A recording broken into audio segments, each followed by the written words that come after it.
नेता प्रतिपक्ष तेजस्वी यादव दिल्ली से पटना लौट आए और तेजस्वी यादव ने पटना एयरपोर्ट पर बातचीत में कहा कि लालू जी की तबीयत खराब है और वे डॉक्टरों की निगरानी में है। साथ ही तेजस्वी यादव ने एलजेपी में टूट और बढ़ती महंगाई को लेकर भी सरकार पर जमकर निशाना साधा। तस्वीरें तेजस्वी यादव की 2 महीने से गायब तो थे कोरोना काल के दौर में। हमको लगता है कि जल्द, मेरे ख्याल से कुछ दिनों बाद उनका पटना जो है आना हो सकता है। जी का तो जोड़ तोड़ और तिगरमबाजी से ही वो मुख्यमंत्री बने हुए रहे हैं कि इसमें किसका गेम था, मास्टर प्लान किसने बनाया था। तो ये जो लोग तोड़ जोड़ की राजनीति जो करते हैं वो लोग जो है जितना ध्यान इन चीज़ों में लगाते हैं, अगर बिहार और बिहार के लोगों पर लगा देते तो शायद ये नौबत जो है नहीं होता। उनको कहाँ, उनको कोका भी पता होता है, ABCD भी उनको कहाँ कुछ पता होता है। वो तो सुबह ना अखबार पढ़ते हैं ना कुछ पढ़ते हैं। हम लोग तो भली भांति हम लोग तो जानते हैं, रह चुके हैं, उनको कुछ पता नहीं होता। लेकिन फिर भी उनको तो ये भी नहीं पता होगा कि 27 जिलों में पेट्रोल का डीजल जो है 100 रुपये पार हो गया होगा। उनको ये भी नहीं पता होगा कि बिहार जो है बेरोजगारी का केंद्र बना हुआ है। उनको ये भी पता होगा कि सारे लोग जो है कोरोना, बाढ़, पानी में सब लोग तबाह हैं, पुल बनते फिर टूट रहा है। माननीय तेजस्वी यादव कोरोना काल में 228 ट्वीट और पूरा लालू परिवार 1319 ट्वीट का और रीट्वीट का गवाह बना। नई दवा याद किया कि कोविड संकट से अगर लड़ना है तो ट्वीट के माध्यम से, रीट्वीट के माध्यम से। माननीय तेजस्वी यादव जी, माननीय नीतीश कुमार जी का जीवन का हर क्षण बिहार के विकास के लिए, बिहार के लोगों के जीवन की बेहतरी के लिए समर्पित है। अनर्गल बयानबाजी कर करके मीडिया में जगह पा सकते हैं, जनता ने तो आपको रिजेक्ट किया है।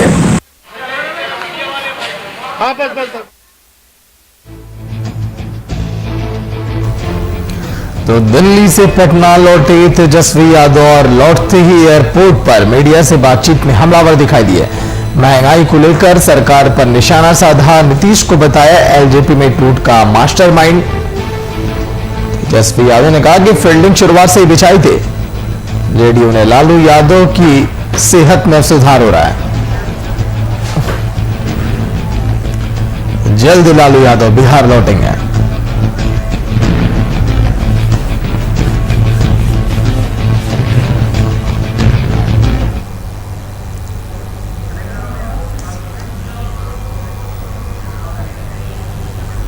तो चलिए सीधे चलते हैं शशांक दुबे, सीनियर रिपोर्टर जो कि लाइव बने हुए हैं। शशांक, तेजस्वी यादव 2 महीने के बाद पटना तो लौटे, ट्विटर पर हमलावर तो दिखाई दिए पूरे कोरोना काल के दौरान, लेकिन आते एयरपोर्ट पर उन्होंने मीडिया के सामने, मीडिया के माध्यम से जिस तरह से हमला किया नीतीश कुमार पर, चाहे वो उनके अखबार पढ़ने से लेकर हो या बेरोजगारी को लेकर हो या फिर बढ़ती महंगाई को लेकर हो, पेट्रोल डीजल के दामों को लेकर हो, एक बार फिर से अब वही पहले वाली अपनी छवि दोहराना चाहते हैं तेजस्वी यादव कोरोना काल के बाद। शशांक, देखिए, सबसे बड़ी बात है कि तेजस्वी यादव नेता प्रतिपक्ष है और उनकी जिम्मेवारी है कि सत्ता पक्ष के जो काम है जो जनता के हित में नहीं या जो जनता के हित में मुद्दे हैं उठाना उनका दायित्व। लेकिन पिछले 2 महीने से जब बहुत टफ पीरियड था पूरे देश के लिए भी, बिहार के लिए भी, उस वक्त लोगों के बीच में तेजस्वी यादव कहीं नजर नहीं आया। और ये सवाल सत्ता पक्ष के लोग हमेशा उठाते रहे हैं कि जब कभी भी टफ टाइम आता है, चाहे वो पिछले बार का कोविड हो या इस बार का कोविड हो या बिहार में बाढ़ हो, पटना में पानी जमा हो, वैसी स्थिति में तेजस्वी यादव रहते नहीं है। यानी तेजस्वी यादव ग्राउंड पर जो नेता प्रतिपक्ष का दायित्व वो नहीं निभाते हैं, और अगर निभाते भी हैं तो वो ट्विटर पे रिट्वीट करके और रिट्वीट करके निभाते हैं। यही आरोप सत्ता पक्ष का लंबे समय से रहा। लेकिन आप तेजस्वी यादव 2 महीने बाद लौटे हैं, आप उन्हें आते ही नीतीश सरकार का हमला बोला। देखिए, कहीं ना कहीं तेजस्वी यादव को अगर राजनीति करनी है तो उनको बने रहना होगा। नीतीश के तमाम कामों को, जो काम जनता के हित में उनको नहीं लगता है कि है, उन पर आवाज उठानी होगी। लेकिन उन्होंने आते के साथ ही नीतीश कुमार के को एक विकास न करने वाली बात बताई है। उन्होंने कहा कि नीतीश कुमार विकास की कोई काम नहीं करते हैं, विकास की बात नहीं करते हैं, सिर्फ कॉन्स्पिरेसी थियरी बनाते रहते हैं, यानी कहाँ तोड़ो और कहाँ जोड़ो की राजनीति करते रहते हैं। इशारा उनका साफ था चिराग पासवान की पार्टी की तरफ। तो कहीं ना कहीं इन्होंने एक तीर से दो निशाना साधने की शायद कोशिश की है। एक, जब से ये लोजपा के अंदर इंटरनल स्प्लिट हुई है, दो धड़ों में बट गया है, तो कहीं ना कहीं एक खेमा जो 5 सांसद एक तरफ हुए हैं। लेकिन शशांक, आखिर वजह क्या है? क्या नेता कोरोना काल के दौरान या फिर जब इस तरह की महामारी चलती है तो वो डर के मारे नहीं निकलते हैं कि पहले मैं खुद की जान बचाऊं?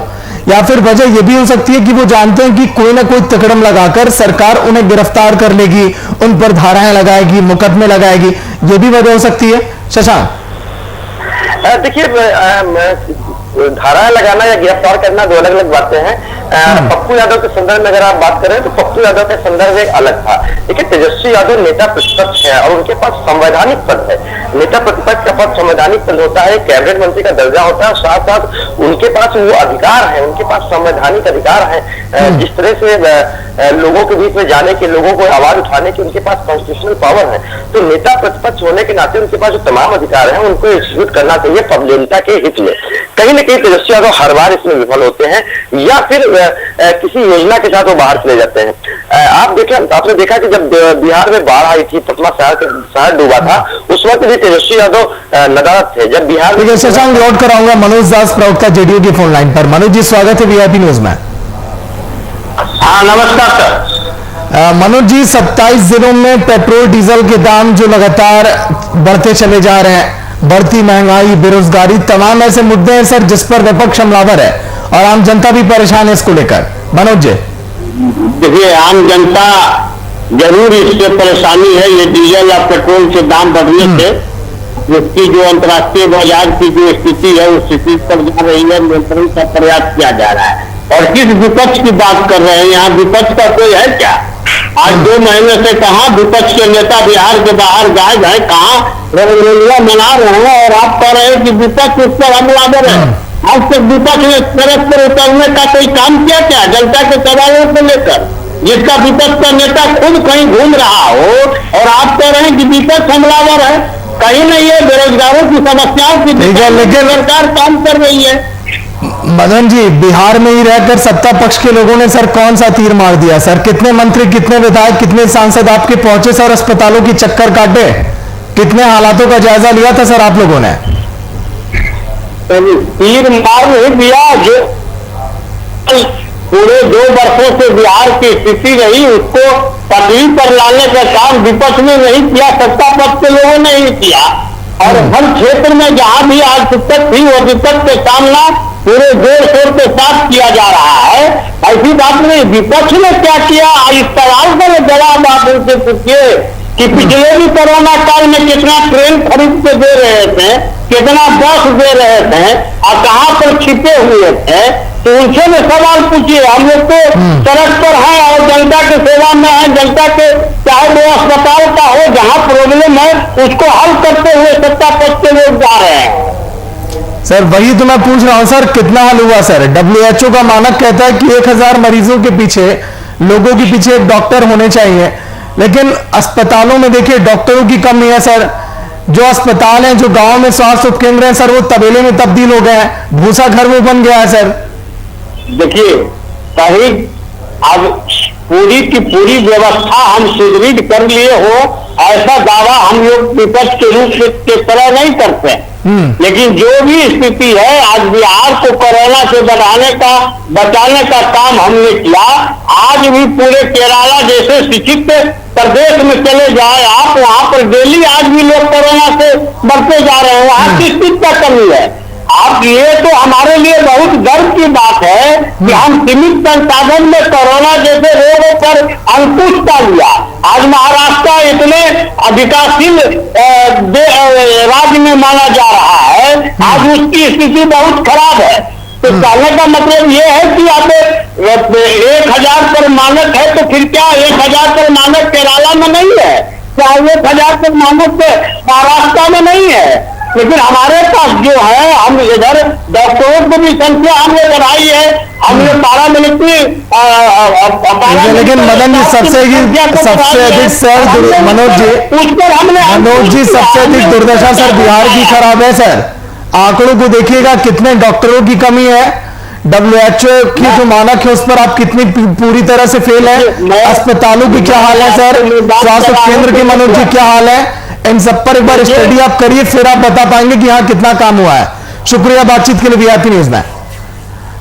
शशांक, एक सबसे बड़ा सवाल यह है कि जेडीयू बार बार जिस सवाल से मुंह फेर लेती है, 2 महीने से जो फील्डिंग बिछाई जा रही थी लगातार, 2 महीने का जब से चुनाव के रिजल्ट आए सामने कि कैसे एलजेपी में टूट की जाए, कैसे उनके सांसदों को अपने पाले में किया जाए, कहीं बीजेपी ना उनके सांसदों को अपने पाले में कर ले, उससे कहीं ज्यादा फोकस अगर बिहार की स्वास्थ्य व्यवस्था पर, बिहार के अगर विकास पर दिया गया होता तो शायद थोड़ी तस्वीरें अलग दिखाई देती। शशांक, देखिए सागर, 2 अलग अलग बातें हैं। राजनीतिक दांव पे ये डेमोक्रेसी है। तो डेमोक्रेसी में कहीं ना कहीं जो चुनावी राजनीति होती है वो प्रभाव डालते रहती है पूरे साल, लेकिन जितने समय सरकारें रहती है वो कहीं ना कहीं इलेक्टोरल पॉलिटिक्स के लिए होती है। तो वो एक अलग डेवलपमेंट और जो तमाम व्यवस्थाओं का सुधार है वो अलग है, क्योंकि आप अगर दांव पेश नहीं करेंगे तो सत्ता में नहीं जाएंगे, तो सत्ता में नहीं जाएंगे तो आप काम नहीं कर पाएंगे। तो कहीं ना कहीं दोनों अलग चीजें हैं। लेकिन बात आ जाती है होम मिनिस्टर की बिहार का विकास और हेल्थ डिपार्टमेंट या जो कोरोना काल में समस्याएं सामने आई थी उसको ओवरकम कैसे किया जाए। देखिए, इसको लेकर 2 तरह के दावे हैं। सरकार के अपने आंकड़े हैं कि उनके पास जो संसाधन, सीमित संसाधन है, क्योंकि भारत एक विकासशील देश है, बिहार एक पिछड़ा हुआ राज्य है और ये पिछड़ा हुआ राज्य, इसके कई कारण है। इसके सिर्फ पॉलिटिकल रीजन नहीं है, इसके भौगोलिक कारण भी है, सामाजिक कारण भी है, शैक्षणिक कारण भी है। ये तमाम कारण है। बिहार एक राज्य है, तो वहां पर हमारे पास जो सीमित संसाधन है, सीमित रिसोर्सेज है, उनको यूटिलाइज करते हुए किस तरह से बिल्कुल शशांक, उसी का जिक्र हम कर रहे हैं कि संसाधन और बढ़ाने होंगे, क्योंकि थर्ड वेव अगर दस्तक दे दी, क्योंकि आज के दिन 24 घंटों में पटना में आंकड़े बढ़े हैं जो दर्शाते हैं कि अगर लापरवाही हुई तो फिर हालात फिर से खराब हो सकते हैं बिहार में। शुक्रिया शशांक पूरी जानकारी के लिए। तो परीक्षा फल में धांधली भी हम आपको दिखाएंगे, लेकिन तेजस्वी की बड़ी बातें हैं। देखिए, आप दिल्ली से पटना लौटे तेजस्वी यादव और जमकर हमलावर दिखाई दिए। जेडीयू पर यह भी कहा कि नीतीश कुमार कभी अखबार के पन्ने खोलकर देखें।